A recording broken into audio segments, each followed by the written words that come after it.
Hello, everyone. Thanks for listening to this episode. If you find our discussions insightful and delightful, why not share the love with your friends and family? If you dislike our chats, share with your enemies. Don't mind your man. We really do appreciate your shares, reviews, and follows. It's an easy way to spread the word, and it helps our podcast reach more people just like you. Dee, how many more episodes are we going to do on West Cork? We have to finish the series. This is the last one. We'll recap the final episodes here. So was this all like a big trick to get us to talk more about Ireland? Maybe. And is this the one where you're going to see if I mispronounce Gardaí? Yay! 14 episodes plus the 6 from Inside the Crime Later. And you got there. All right. And you just about did it, yeah. Let's get this one started.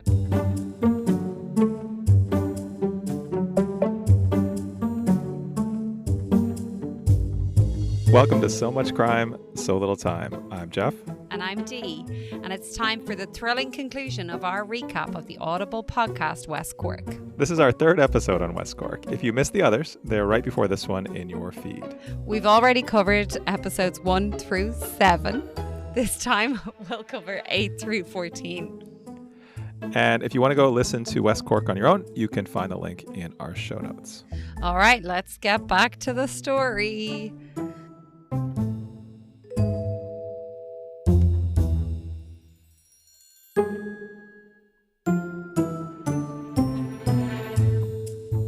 All right, before we get into this, can we do a quick recap of what we covered in our last couple episodes? On December 23rd, 1996, in West Cork, Ireland, a French woman named Sophie Toscan du Plantier was violently murdered outside her cottage. So most of the series up to this point has focused on the main suspect, Ian Bailey. Ian Bailey is an English journalist. He had a reputation for drinking, odd behaviour and violence. And we've also learned a lot about the tensions in West Cork. It's a community of locals and blow-ins, or people looking to reinvent themselves in this rural, rugged area. So as we pick up in episode 8, we are still focused on Ian Bailey. All righty. So, Jeff, we have a lot to cover in this. So how about we go through a really quick synopsis of the 7 episodes, starting with episode 8. Tell me your thoughts on episode 8. All right, so episode 8 is called The Game Is On. And so this is kind of a weird one. This one, we get introduced to a guy named Martin Graham. I don't think we've met him before, but basically the cops use him to try to get to Ian. That goes poorly. There's lots of Martin being a double agent or maybe a triple agent, lots of people wearing wires, trying to spy on each other. And that's my summary of episode 8. Yeah. Okay. My summary of episode 8, even though you didn't ask for it, is just the fucking Gardaí. They were just they tried to put a wiretap on some phones and they accidentally put it on their own phones. They put it on all of them. So they're having all of these pretty gas conversations, to be fair. I don't think there's much that anyone should read into them. They're pretty funny. Some funny phrases going on and they're I'm trying to make a jumper out of threads, which I just thought was a really good phrase. But I don't know. It was all like this. Yeah, as you said, this secret agent and double agent and triple agent. And then Marie Farrell comes back into it and she's trying to stitch Ian Bailey up. But Ian Bailey was stalking her out, and then there's her account, and then she... Yeah, this one was kind of a mess, I think. And what you were alluding to, just to be clear, is that this is the worst episode of the HBO show The Wire, where the cops are trying to put a wiretap on a phone, but they accidentally wiretap themselves. It is exactly like that. That's a great comparison. Yeah. This is like the Presbeluski, if that was the only one on The Wire. There's no McNulty. There's no, yeah. No. And even it's painful. Even like Ian going in. So basically, he goes in to talk to Marie, who's like lured him into the shop.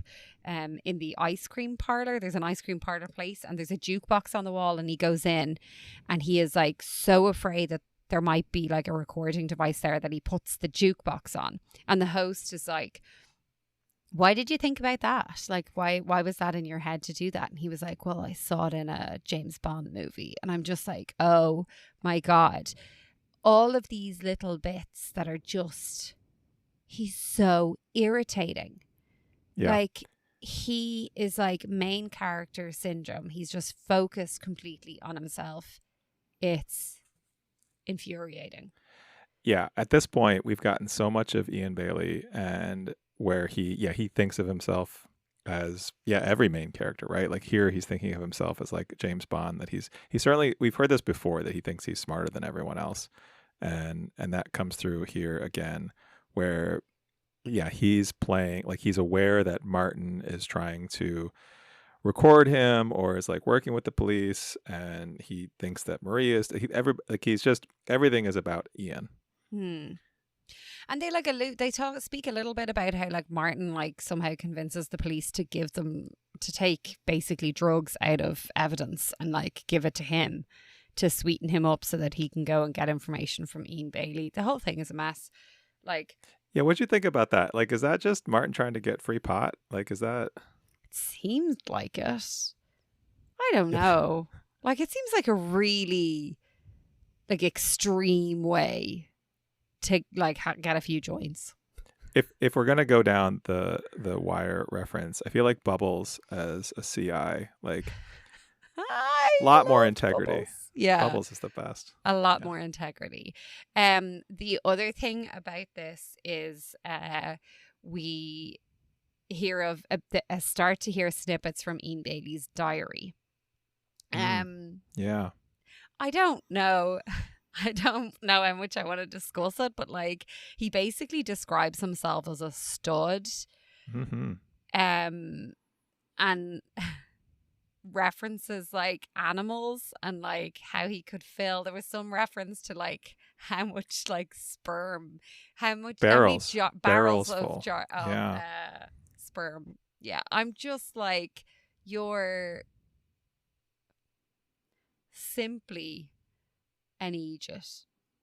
It's like he's an idiot when he's sober, but he's like a dangerous idiot when he's drunk, or maybe not. Yeah, I want to move on from episode 8, but the last thing I want to say about it is, so Martin kind of pops in for this one and then he kind of disappears again, and there's a note in here that basically Martin is involved in this little attempt to record Ian making some kind of confession, which never really happens.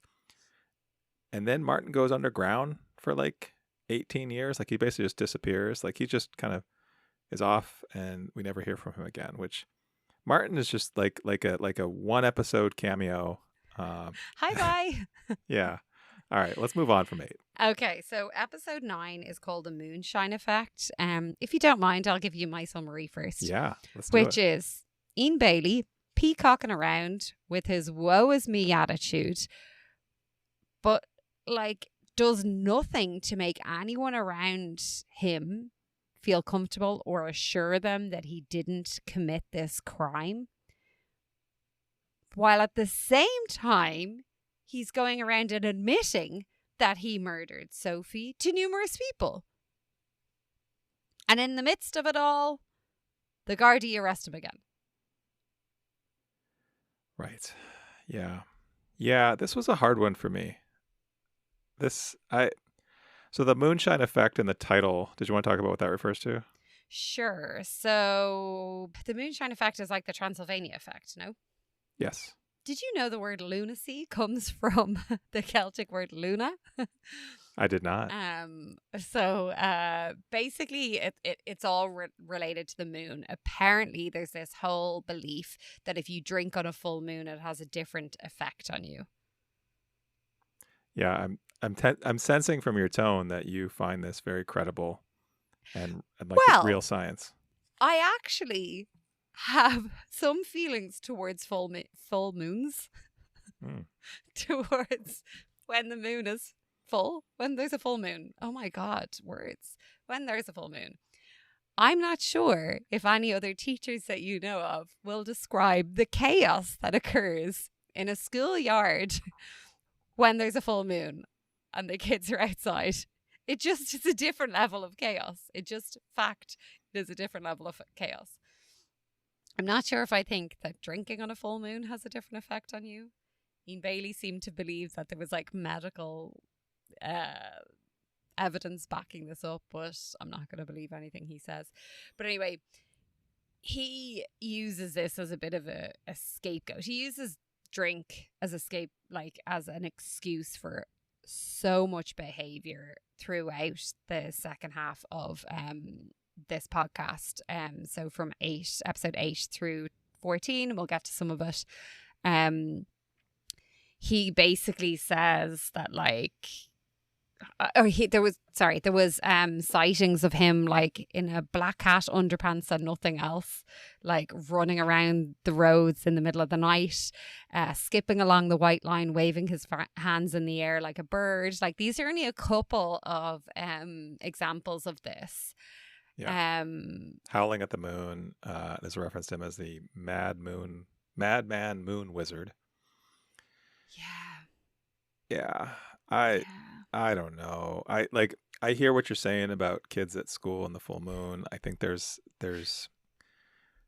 something to that. Maybe it's hard to it's hard to take it with Ian though. Like, he just, well, no, because it's all peacocking. He's doing it all for a show. Yeah. It's the only way he can keep himself relevant or like in like the center of things is acting like this. Like, he's complete. Well, it's that, and also I think the alcohol, right? Like, I think he comes across as a crazy, violent drunk.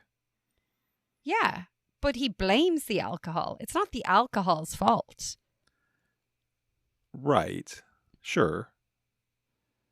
But yeah, okay. He uses it as a great excuse throughout. But then he also, like, his whole demeanor is just so frustrating. He calls this like whole episode from when Sophie is murdered through, for the 20 odd years, a nightmare. But he chooses to stay there. Yeah. Like, not once did I hear in the entire podcast him saying like, he's living a nightmare. What about Sophie? What about her family? There's none of that. It's all woe is me. Poor old me. But he still stays there. He chooses to stay there. Well, and beyond just Sophie and her family, I think there's also the other people in the town who are afraid of him, right? Yeah. Like, who think he that loves he's it. maybe... Yeah. So there is this one story in episode 9 that I want to talk about. Carrie, who is she's one of the neighbors in... And a friend of his. Yeah, so she talks about this night. It's February, so the murder happens in late December, right before Christmas, and this is a couple months later. She's at home. She references that she's watching a Woody Allen movie. I don't know why that's relevant, but she hears Ian shouting outside, and she's terrified, right? Like, she talks about staying up all night with a bread knife, which has come up before, and like a poker from a fireplace. The other Irish podcast, actually. Is the bread knife like the go-to? I mean, we don't have weapons the way you guys have them in the States. Oh, wow. All right. That hits close to home. Sorry.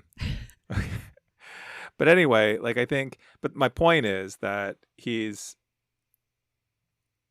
seemingly making like a game of this and a chance to be famous and relevant. And like, there's people in this town who are legitimately scared of him, right? And what he might do. Yeah. It's wild. Like, even there's an incident as well. One more thing I want to talk about this episode. Like, there's a couple that himself and Jules eventually go down to the pub because they've locked themselves away for years in this nightmare. They go to the pub and they ask this couple to come back to their house after the pub, the Shelleys. When they get back to the house, apparently Ian Bailey pulls out a book or folders with all these clippings about the case and how he's the suspect, and he's going through them obsessively, and then he cries and hugs one of the couple and says, I did it, I did it, I did it. And yet he's like, why do people think it's me? Why are people making my life all about me? Why are people making my life hell?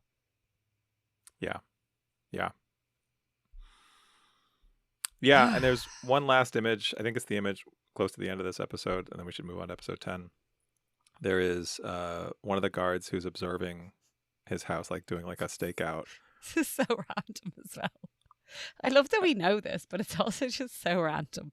This is pretty random. And Ian comes out in the middle of the night, just like howling, doing like he's described as wolf and rooster impressions, throwing his clothes off. He makes the wolf impression, and then he hears a rooster like make sounds. So then he like calls back to the rooster in like rooster language. I don't know. I don't know. And like he's out there naked in the middle of the night, throwing clothes around. Throwing clothes around, and what do you? We can move on. They end it saying, the host says, maybe he was indeed fucking mad in the head.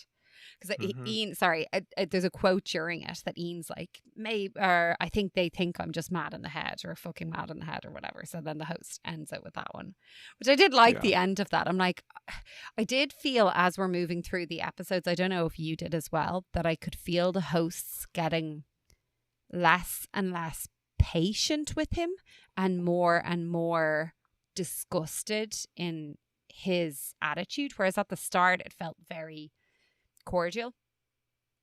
I feel like the level of disgust was increasing as the episodes went on. I think that's right. I mean, it seems like the host spent a significant amount of time with Ian over years? A couple of years? 2 years, I think they said that they were there. And then they went back, And I can kind of see how they were maybe like just sort of caught up in his whole thing. But at some point, you must start to question that. All right, let's move on to episode 10. Do you want to give your summary of episode 10, or do you want me to? You go first. All right, I have a long one for this one. I feel like this one, a lot happens. So this is where we get a lot about Ian's libel suit against the guards, which was the opening of episode 1. So this is where we get more of that story. And then the guards are basically trying to take advantage of the fact that he is suing. So he's basically suing 8 newspapers for libel. But it's a chance to basically have a day in court where all of this evidence gets surfaced. So a lot of bad stuff about Ian comes out, including these domestic abuse cases with Jules. And then we get more about Jules, like basically her rationalizations about why she stayed with Ian despite the violence. This one's a pretty dark one. It is a pretty dark one. I thought it was interesting the way the guards kind of infiltrated this case. So the DPP wouldn't take the case against Ian. They didn't feel like there was enough evidence to pursue the case against Ian for the murder of Sophie.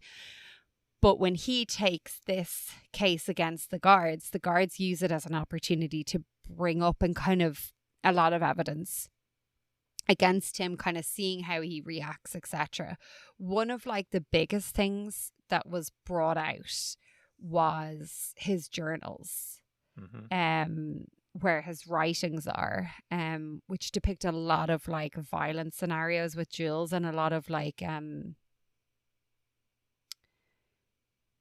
what's the word? Not dreams or premonitions. Fantasies? Yeah.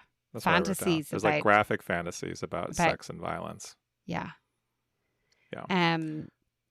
They also pull up like previous issues that he had been arrested for, or that Jules had gone to, where he had basically beaten the crap out of Jules, more or less.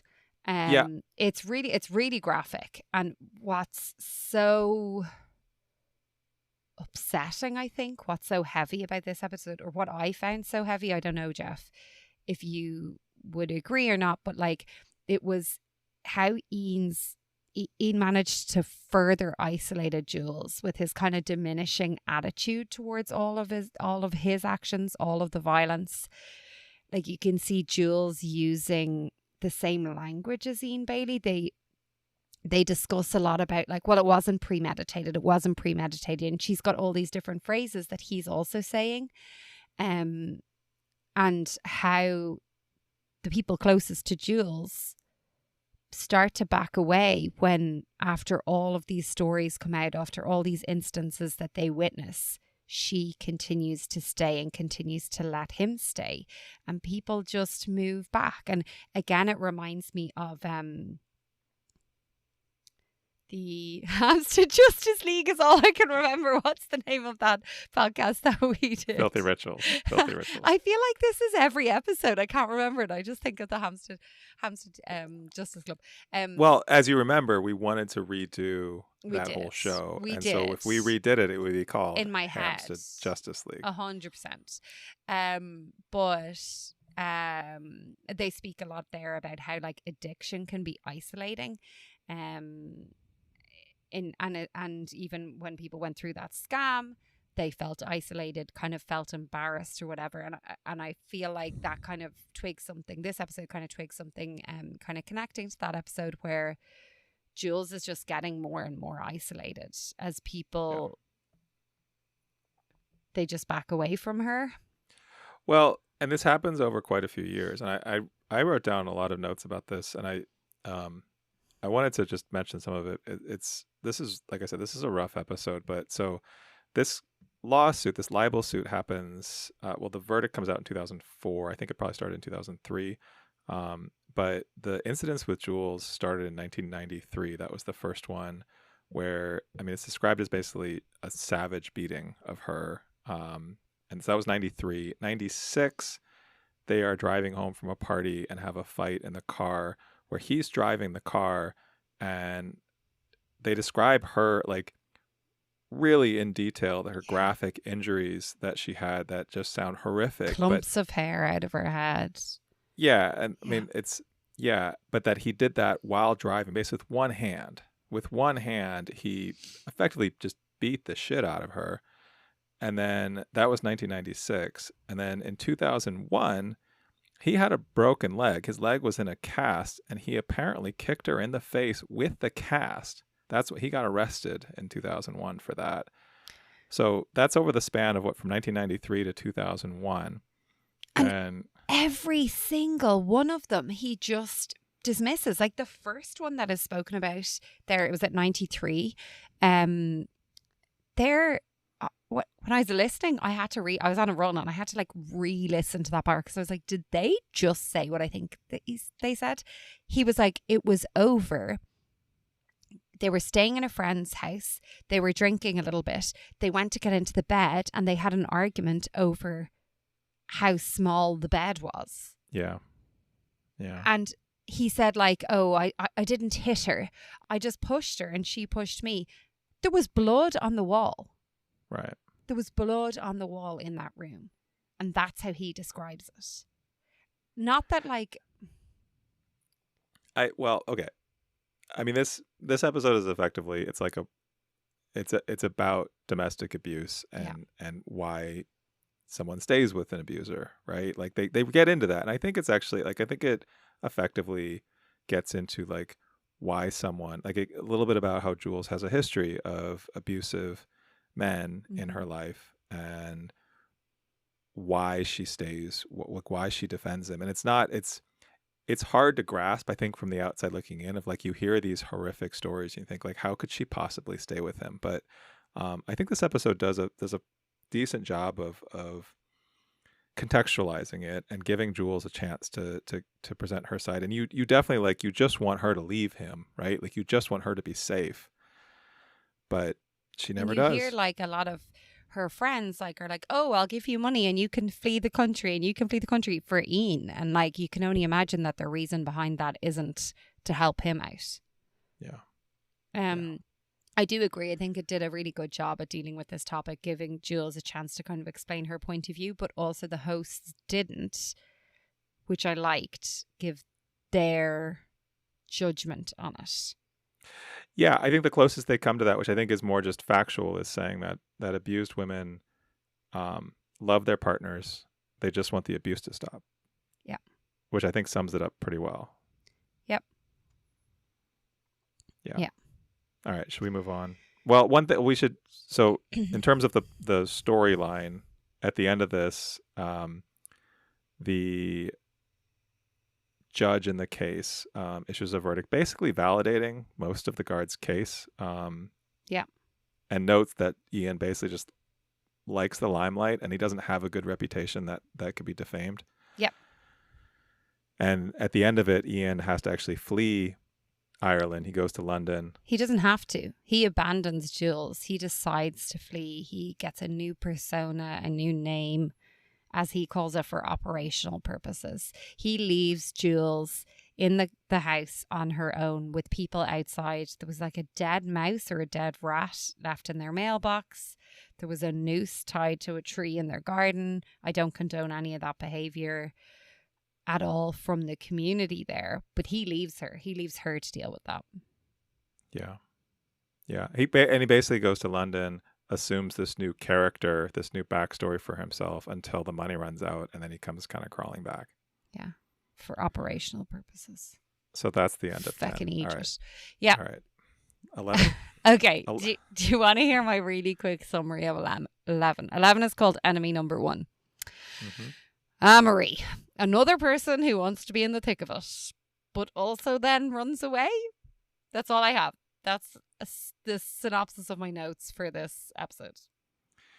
Yeah, that's a pretty good synopsis. So Marie, we remember from earlier, she's the one who was driving in a car, saw someone out on the road, called it in under the name Fiona.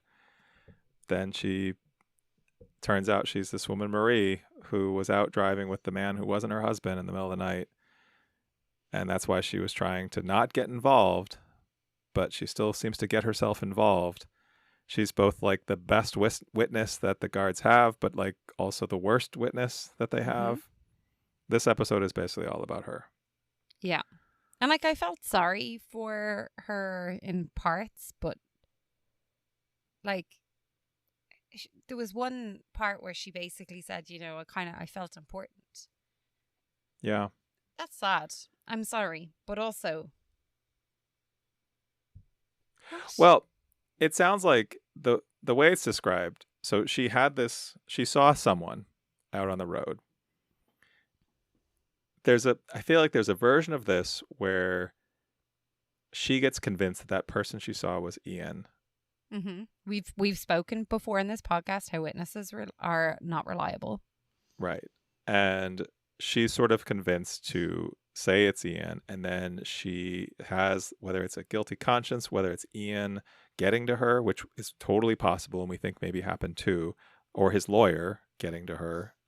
That also seems to have maybe happened. Or just her realizing it's no fun for everyone in the area, such a tight-knit community, to know you were out with another man. She had 5 children, like her husband she had to deal with, obviously, like telling him about it, telling her kids about it, like the impact that this would have had on her children. Like she could have just been like, you know what, it wasn't him, I'm moving on. I think the irony is she initially called the police and gave a pseudonym, the Fiona name, and then because she didn't want it to get out that she was out driving around with this man in the middle of the night. But then what her husband gets suspicious of is the guards who keep coming back to her for more information. Like and eventually she has to tell her husband what happened. Yeah. I feel sorry for her. But also like she acts inconsistently, I would say. Well, she acts inconsistently, and she's yet another person who is like, oh my goodness, poor me. Yeah. No, not poor you. Sometimes in life it's not about you. Episode 12? Let's go to episode 12. Episode 12 is called Loose Ends. Do you want to give your summary of this one? What was the reason that they chose to spend 4 episodes focused on Ian Bailey and 1 on 3 or 4 other potential suspects? And also in the midst of that, Yeah. bringing in Marie Farrell, who, as we've spoken about from Enemy Number 1, episode 11, she won't even tell us the bleeding name of the guy she was out in the car with. Yeah, that's my biggest takeaway from this episode. So, yeah, there are a few other suspects, including a horse. There's a guy who thinks, oh my gosh, you almost just spit your beer on the microphone, and that would have been amazing. It's just the way you put it was so serious. And there was, in fact, a horse in this. They do actually start, like, I think the entire podcast by saying a horse. But yeah, go on with the horse. Well, okay, so there was this other story from Sweden in 2008 where a woman was found dead and her husband was arrested. But then it turns out that there was an elk that was eating fermented apples. So a drunk elk that actually committed the crime. And this is, I'm making light of it. The person died, and this is serious, but it's also kind of bizarre and crazy. And so there's a guy who thinks, well, maybe this murder was actually committed by a horse. But then, yes, like you said, there are other seemingly legitimate suspects who we have heard nothing about until episode 12. 12. Do you know who else is large, who was large and liked to get drunk? Like a drunk elk. Is it Ian Bailey? It's Ian Bailey. But yes, we do have another suspect. Apparently at one point there was talks that it might have been a guard. Yeah. Random. Yeah. Well, and there's also, on that note, there's, in this one we hear about from those recordings where the guards accidentally recorded themselves. All right, it's like something from Father Ted. Have you ever seen Father Ted? I have seen Father Ted. It's like something from that. Where they admit that, or they discuss things like falsifying evidence, predating, like changing the date on statements, coercion. And there was an investigation into this that found, like, well, I feel like this is one of those, like, the police investigating the police, and what are they going to find? Like, maybe something was bad, but it wasn't bad enough to do anything about it, and we're all just going to move on. Anyway, and then Marie. So Marie comes back. She's on. Don't forget the travel agent guy. Do you want to talk about the travel agent? A travel agent, foreign guy, as they call him, the foreigner. That was really interesting. I'm like, why are we not talking about him a bit more? Apparently, someone who. Well, he wasn't Irish, but he might have been European, if you know what I mean. I think was one of the descriptions, which is just not surprising of a description from West Cork. Is that offensive? Did I say something offensive? No. But anyway, basically he goes to this travel agent and he's like, wants to get out of the country. 2 days after, a day after Sophie's body is found, and he'd also been spotted, near in the town or something. I don't know. Yeah, he matches Marie's description of the man she saw on the road. Yeah, so I don't know, because at one stage her description said a beret. The guy was wearing a beret. Sounds French to me. I mean, but if you're trying to be inconspicuous in West Cork, you're not going to go around with your beret on. Like, you're going to go around with a flat cap on. You know who's never described as inconspicuous in West Cork? Is it someone who looks a bit like a drunk elk? So anyway, Marie Farrell. Yeah, so she's on the stand in the Ian's trial, and where she keeps naming names of who she was with in the car, and they're like some dead guy that, like, she got his name off a gravestone, and like she's just making up names, and we never find out who. Could it have been a guard that she was with? Do you think it was a guard? I don't know. There was this random story about the guards trying to, I don't know, she said the guards were interviewing her, and then she came downstairs and one of them was just like in the nip trying to get her to have sex with them. Do you remember that bit? Yeah. This is so random. There's one point where she's on the stand continuing to refuse to name this guy's name, and she just gets up and walks out of court. Yeah, I feel like that shouldn't be allowed. Can you do that? I don't know. I've never been in court before. I'll let you know. So yeah, and Marie says at one point how she just wants to live a quiet life. But Like, you don't, Marie. You don't. yeah. So all right, before we move on, I think we get a little bit of glimpse here. We're starting to get, this will come up in the next couple episodes, bits of pieces of evidence that Ian and Sophie knew each other. Yeah. And that's where this one ends. So then we can go on to 13. Was there anything else on 12 we should talk about? Nope. All right. So 13 is called an intimate conviction. Do you want me to summarize this? Go for it. All right. So I actually, a lot happened in this episode. This is the penultimate episode. You delighted to use that word? You said it and then you paused like you're like, look, I used a big word. That's a good word. So we start with Pierre Louis, who is Sophie's son. We learn that he kept the house that she had in West Cork, and he still goes there to visit. He spends some time there, and then we start to get into the French case against Ian. So they charge him in 2016. They basically hold a trial in absentia, which we'll get more into. And this is largely thanks to Jean-Pierre Gazot, who is Sophie's uncle.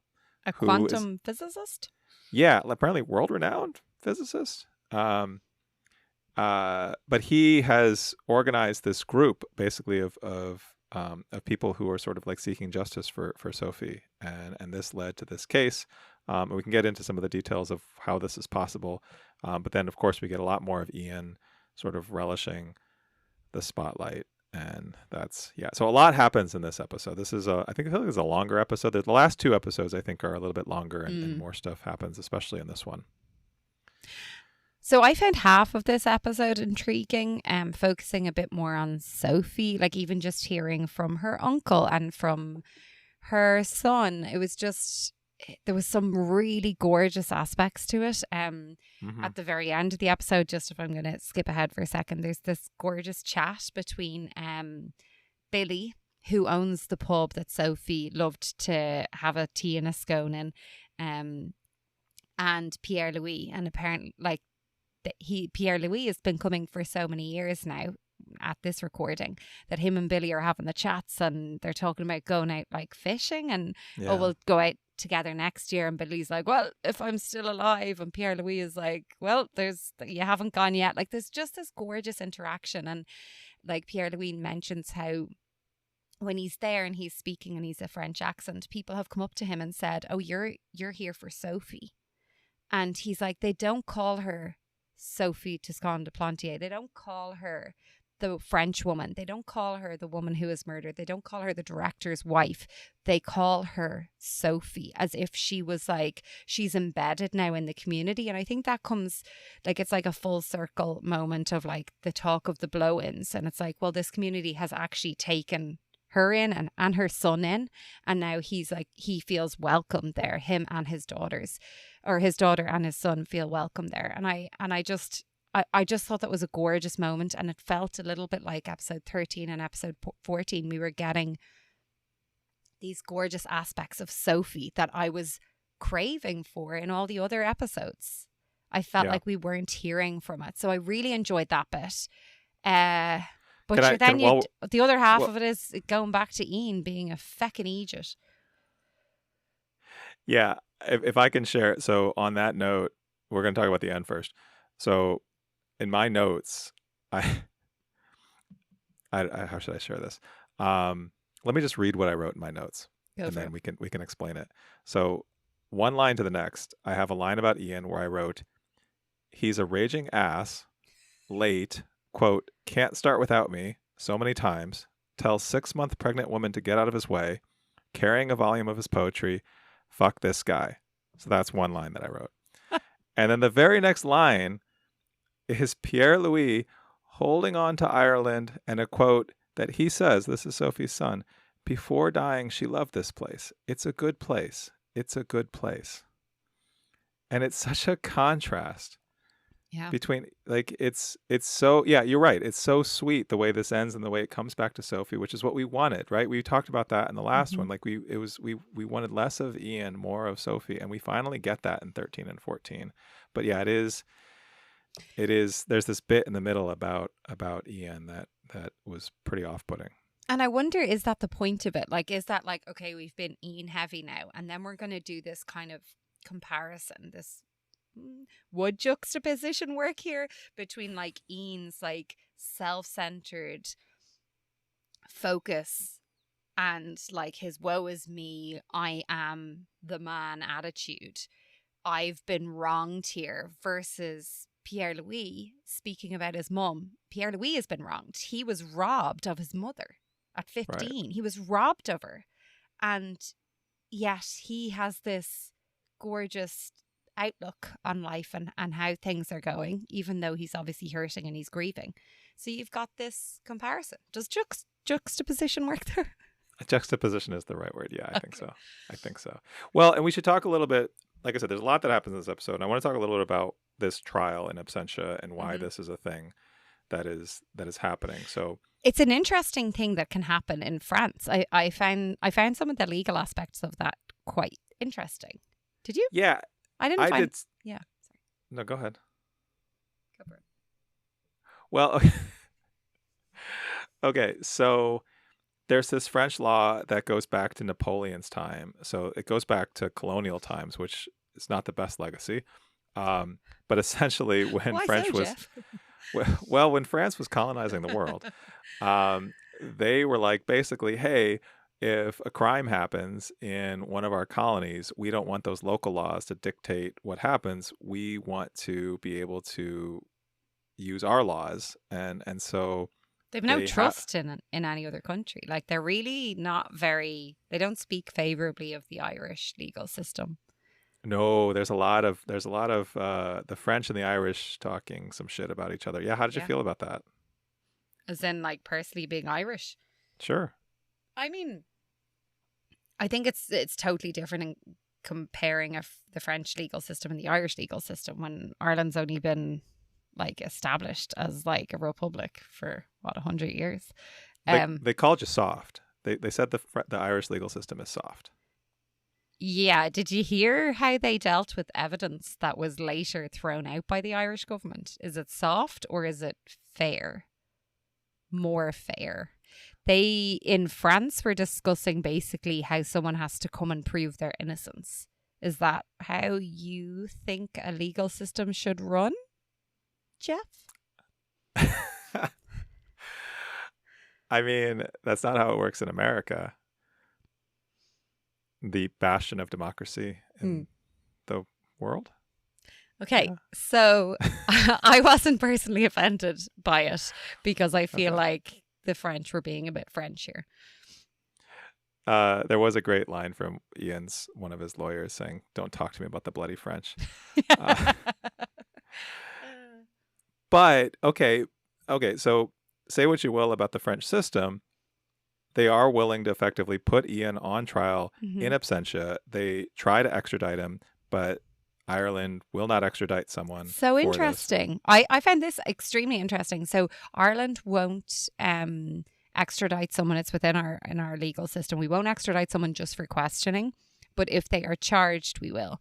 But it meant basically that from this, I can't remember what year this happened in, but from when this happened in France to Ian's death earlier this year, he couldn't leave the country. Yeah, this was 2016. He couldn't go back to England for his mother's funeral, for the birth of any of his, or the weddings of any of his nieces or nephews. Like, he wouldn't be able to leave the country because if he went to a different European country, he could be nabbed by the French. Well, and speaking of which, there was this reference to this case where there was a 14-year-old who was murdered.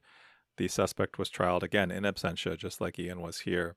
And the victim's father basically hired some people to kidnap the suspect, take them across the border into France, leave them tied up and gagged. And that person then, and the way the French law works is, okay, so we tried you in absentia, we found you guilty. Now you're in the country. We're going to retry you. That person got retried, was found guilty, and is now in prison.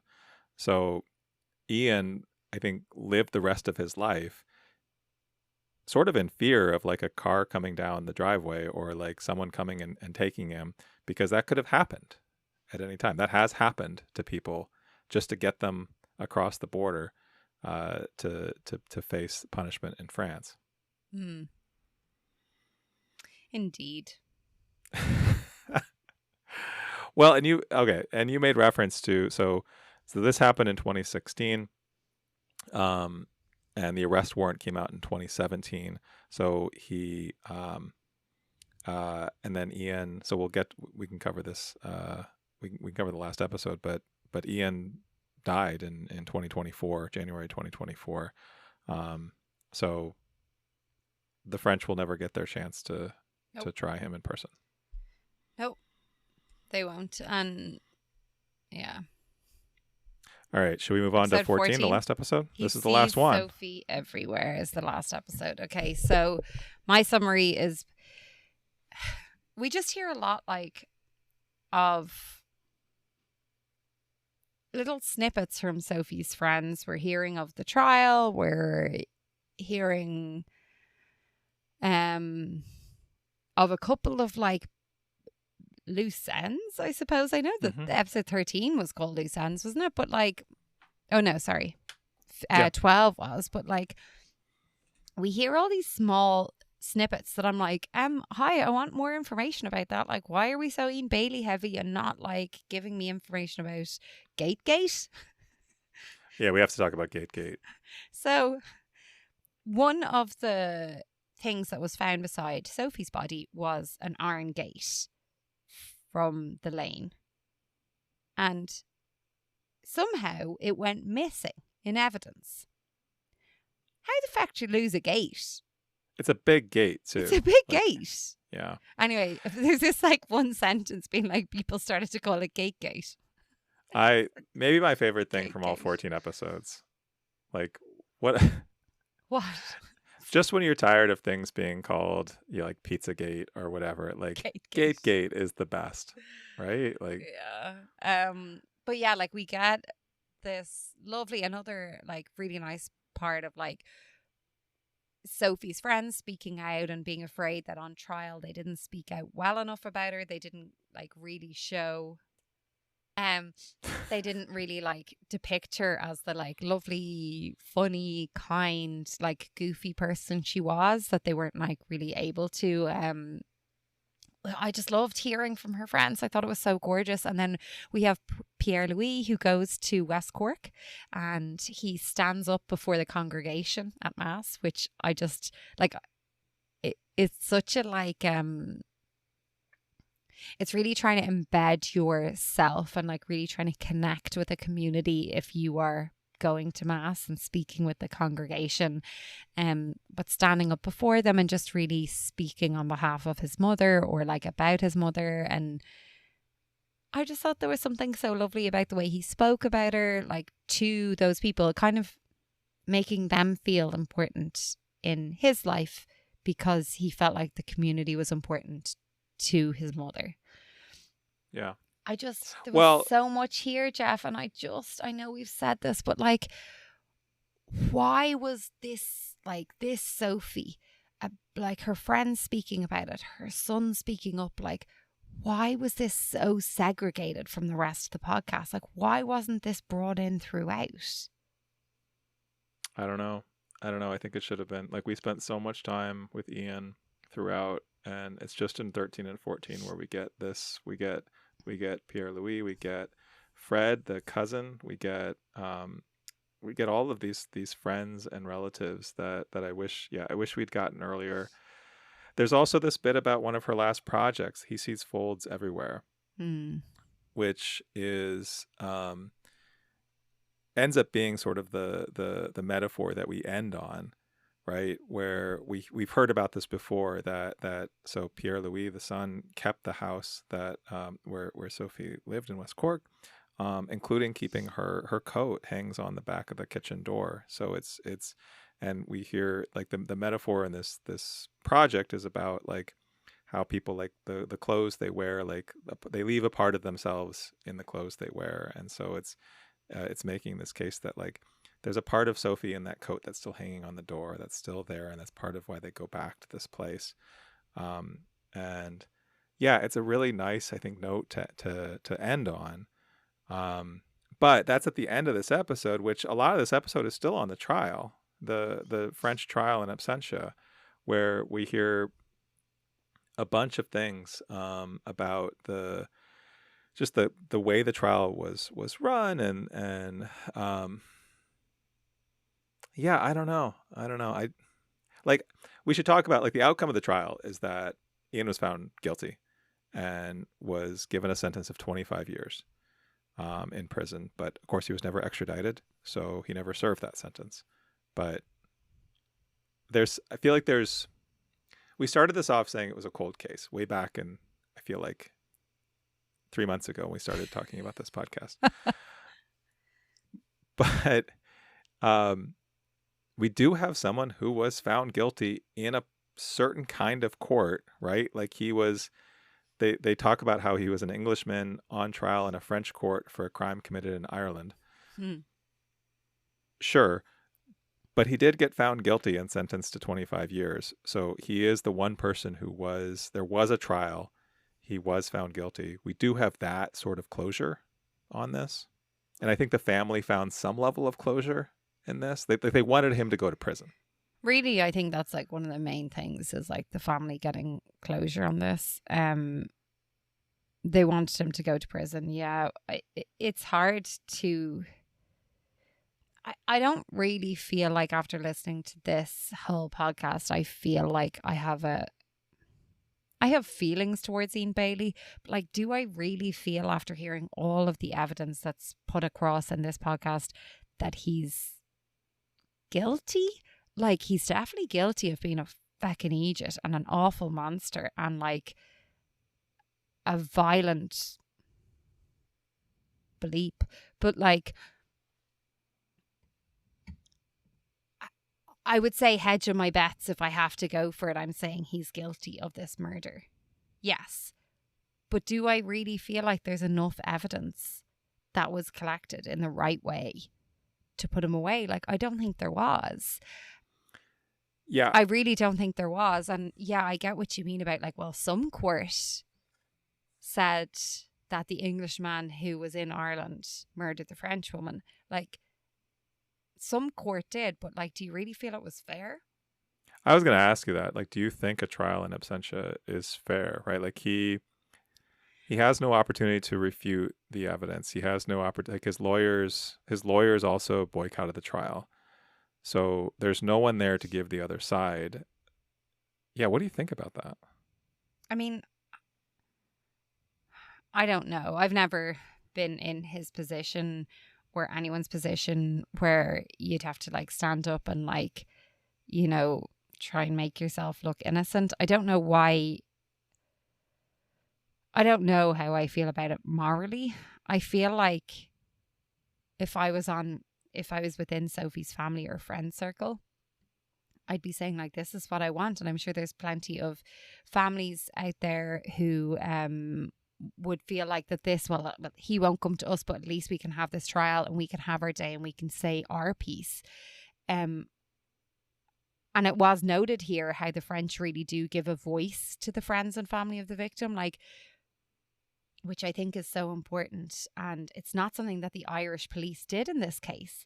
The only time that the Sophie's family came over, they were dismissed. They were treated really poorly. But I think what Ian did, if I'm being really honest, is he didn't go over because A, he knew he'd be found guilty, and B, it ends the story, doesn't it?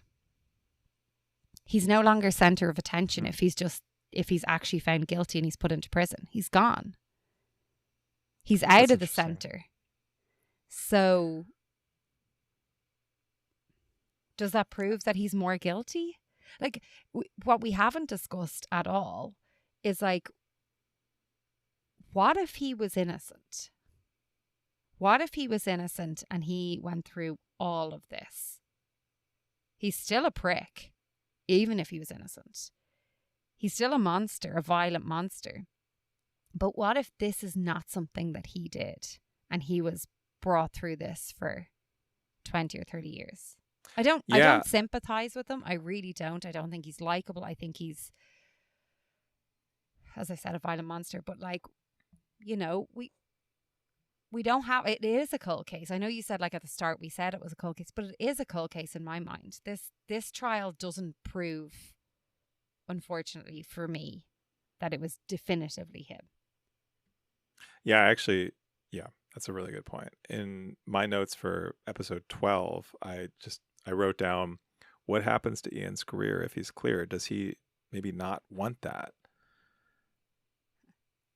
Yeah. Like if his name had been cleared back in like 1997, he doesn't have a career.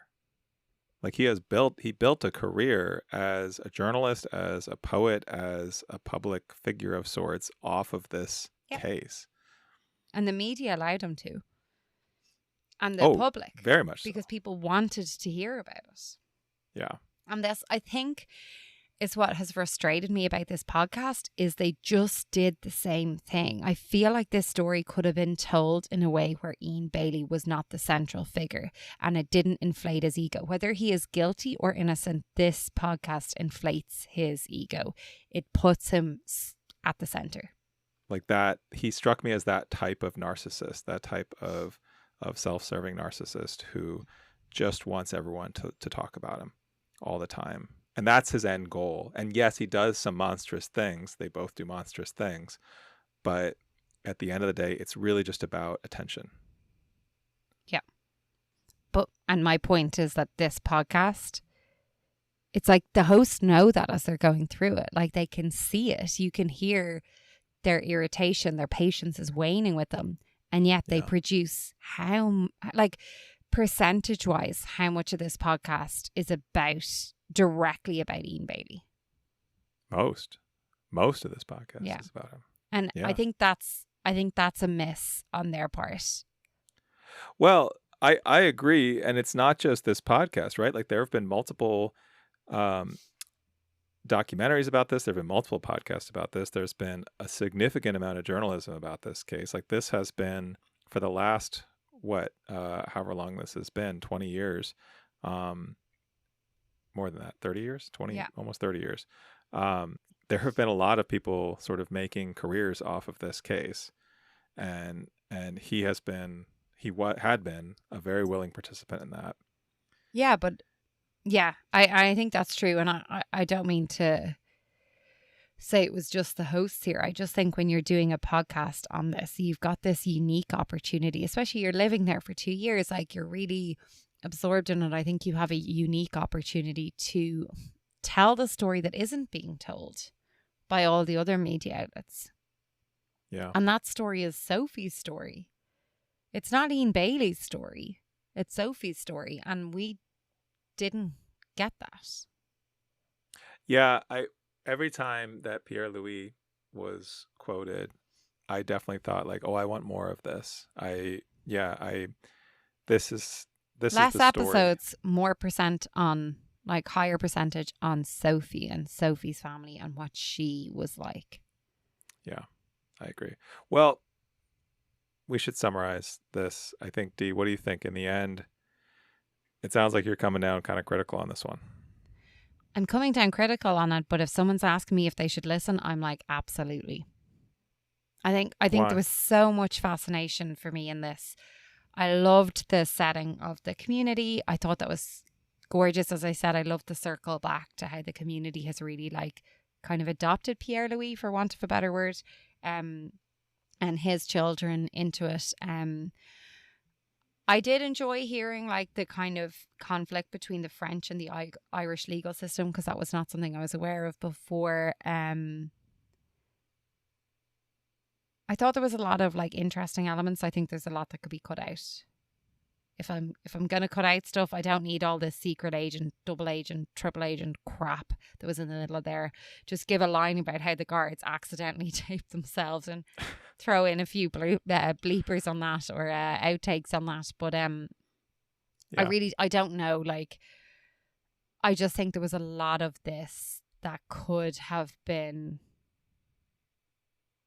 cut down. We're at 14 episodes. I think you could easily have gotten it down to maybe 7 episodes with, as I said, a higher percent on Sophie. I would agree. I think they get lost in the weeds in those middle episodes or late episodes, just sort of caught up in the Ian Bailey show. Yeah. And I could do with less of that. I could do without the mad moon man wizard stuff. And all these like recordings of him like being like, I've created a video diary to document my research because I'm an investigative journalist. You're not an investigative journalist. Nobody's working with you because you're a fucking moron. He's just an asshole. Yep. That's the summary. And that's the tagline. He's just an asshole. All right.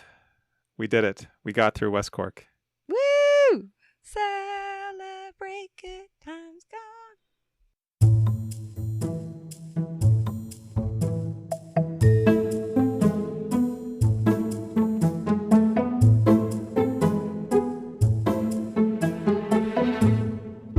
Next time we're bringing you something new. Look for a special bonus episode of our show where we discuss a single episode of a series. We'll be looking at the Fox True Crime podcast with Emily Compagno. Yes. Specifically, we're going to be talking about one episode. It is titled Closing the Cold Case of Karen Stitt. This is a local story to us. It's about a murder that happened in Sunnyvale, California. And it's also about this remarkable cold case detective and how he went about solving a case that was cold for over 30 years. That's next time on So Much Crime, So Little Time.